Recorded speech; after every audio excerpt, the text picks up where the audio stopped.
আসসালামু আলাইকুম আরহামতুল্লাহ। প্রিয় দর্শক, তিনটা গজল নিয়ে বর্তমানে উম্মার মাঝে যে এক মারাত্মক দলাদলি রেষারেষি চলতেছে, আজকে আমি তিনটা গজলের খণ্ডিত অংশ আপনাদেরকে দেখে প্রমাণ করব এই গণ্ডগোলের মূল হোতাকে। আমি প্রথমে বলে নিচ্ছি, এই গণ্ডগোলের মূল হোতা জামাত শিবিরের প্রিয় মশিউর সাহেব। নিঃসন্দেহে এই দায় তিনি এড়াতে পারেন না। এই গজল খোঁচা মেরে এই গজল তৈরি করলেন তিনি। আসুন, এরপরে পাল্টা খোঁচা মেরে এই গজলের প্রতিবাদ করলেন আরেকজন কওমি শিল্পী। তার গজলটি আমি আপনাদেরকে একটা অংশ দেখাই। ঠিক বলেছেন আমার পীর, ঠিক বলেছেন না কবীর, না বুঝিয়া ভ্যা করো নির্বোধেরা। এ গোমরাহি ছাড়ো যদি বন্ধু পারো, সময় থাকতে হক্কানি পীরলির দামান ধরো। দেখলেন, শিল্পী মশিউর বলেছেন, কি বলেছে তোমার পীর, কি বলেছেন আকাবির, এসব দান্দা ছাড়ো, কোরআন হাদিস ধরো। আসলে কোরআন হাদিসের বাইরে তো কেউ চলে না। যদি কেউ বলে আমি কোরআন হাদিস মানি না, কোরআন হাদিসের বাইরে চলবো, সে তো মুসলমান হতে পারে না। এখন আমাদের প্রশ্ন হলো, শিল্পী মশিউর এই উম্মার এক ক্লান্তি লগ্নে এই ধরনের খোঁচা মেরে গজল তৈরি করার কি কোনো প্রয়োজন ছিল? কোনো প্রয়োজন ছিল না। যেখানে চরমনায়ের সেমিনারে জামাতের লোকদেরকে দাওয়াত দেওয়া হয়, জামাতের বাইরে সেখানে যায়, এবং অনেক আলেমকে আমরা দেখেছি তাদের বিবাহ অনুষ্ঠানও গিয়েছে।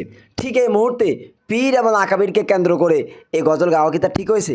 আচ্ছা, দেখুন মশিউরের গজলটি পাল্টা আরেকটা জবাব দিলেন আরেকজন চরমনায়ের গজলের শিল্পী।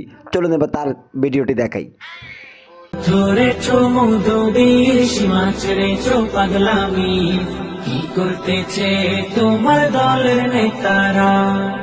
ওইসব কিচ্ছা ছাড়ো যদি বন্ধু পারো, ওইসব কিচ্ছা ছাড়ো যদি বন্ধু পারো। দর্শক, আপনারা দেখলেন মশিউরের গজলের আরেকটা পাল্টা কলি গেয়েছেন চরমনার একজন শিল্পী। তিনি বলেছেন, কি বলেছে? তিনি বলেছেন, হাত ধরেছ মওদুদীর, সীমা ছেড়েছ পাগলামির, এসব দান্দা ছাড়ো, কোরআন হাদিস ধরো। এই যে ধাক্কাধাক্কি, এই যে ঠেলাঠেলি, এর মূল দায় কে এড়াবে?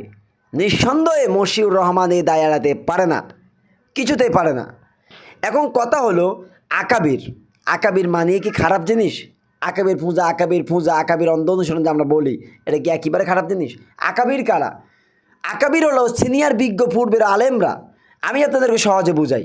আমরা এই দুনিয়াতে ইসলাম নিয়ে এসেছে, আল্লাহ রাসূলের মাধ্যমে ইসলাম পূর্ণতা পেয়েছে। তিনি নবী, তার উপরে ইসলাম এসেছে। সেই ইসলামটা স্বচক্ষে দেখেছেন সাহাবাই কারাম, তাদের প্র্যাকটিক্যাল নমুনায় আল্লাহ রাসূল তাদেরকে শিখিয়েছেন।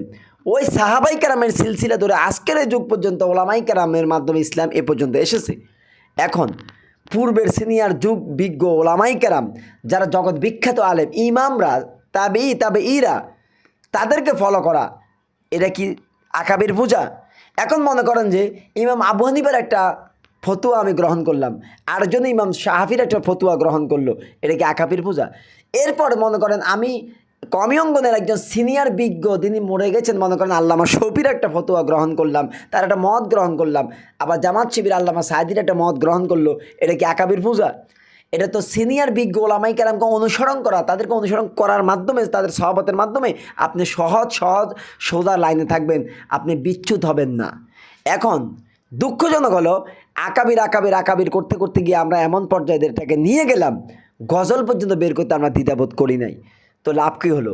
এ উম্মার ক্রান্তি লগ্নে যখন ওলামাই কেরাম একত্রিত হওয়ার কথা ছিল, একত্রিত হওয়ার একটা সম্ভাবনা ছিল, আমরা চরমনাকে ধন্যবাদ জানাই। তারা তাদের অনেক সেমিনারে জামাতে ইসলামকে দাওয়াত দিয়েছে, সুন্নিদেরকে দাওয়াত দিয়েছে, তারপরে আপনার আলে হাদিসকে দাওয়াত দিয়েছে। তাহলে মোটামুটি তো একটা ভালো পজিশন আমরা দেখতে পেলাম। এই জিনিসটা নষ্ট করে দিল কে? শিল্পী মশিউর রহমান। আফসোস, ওনার জন্য সীমাহীন আফসোস। এই গজলের কোনো প্রয়োজন ছিল না। সব দলে অন্ধ অনুকরণ আছে, এটা নেই এমন একটা দল নেই। প্রত্যেকটা দল তারা মনে করে আমরাই সই, আমরাই হক, আর বাকিরা বাতিল, বাতিরা গোমরা। এটা শুধু কওমির আকাবিরদের দোষ না, এটা জামাত শিবির মওদুদী সাহেবদের দোষ, এটা আলে হাদিসদেরও দোষ, সই সাইনবোর্ডের, এটা সুন্নিদের দোষ। সবাই নিজেকে 100% হক মনে করে, পরকে বাতিল মনে করে। তো আপনি খামাকে গজল গেয়ে এই দায় কি এড়াতে পারবেন? সর্বশেষ কথা হলো, এই গজল গেয়ে যে ফিতনা সৃষ্টি করলেন মশিউর রহমান, এই দায় তো এড়াতে পারেন না। প্রিয় দর্শক, ভিডিও ক্লিপটি ভালো লাগে একটা লাইক করবেন, যারা আমার চ্যানেলটি সাবস্ক্রাইব করেন না প্লিজ চ্যানেলটি সাবস্ক্রাইব করবেন।